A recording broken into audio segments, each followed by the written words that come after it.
子野定制款的小月亮左轮手枪终于是到货了。今天呢，就带大家来看一下氪金玩家是怎么玩小月亮左轮的。先看标配版，这一款是樱花粉，这一款是游艇蓝，都是市面上新出的色系。标配版的枪身整体是尼龙材质，部分是合金的，握把上还有小月亮的标志。看到它这个熟悉的身影啊，我感觉小月亮这次是真的回来了。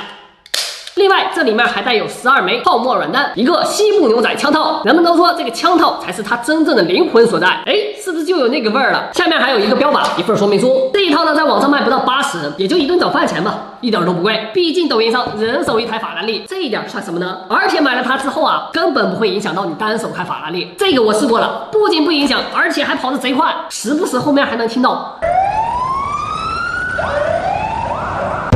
开个小玩笑啊，大家别当真，别有些小伙伴真的把某些官方号给叫过来，安全可靠小玩具，我保证。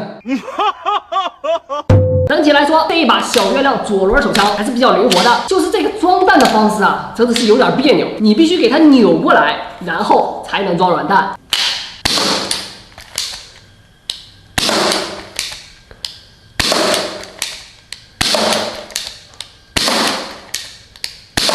如果你实在无法忍受它的这一点，可以像我一样氪点金，高端配件，真气合金握把、合金转轮、塑料弹壳、迷你小软弹，粒粒饱满。A few moments later，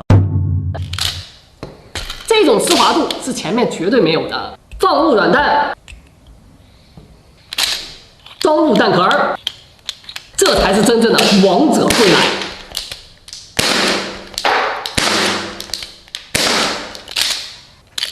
就连卸弹都这么完美，你爱了吗？另外，这里还有长款的战术尼龙枪头可供替换。如果是你，你会选择哪一款呢？评论区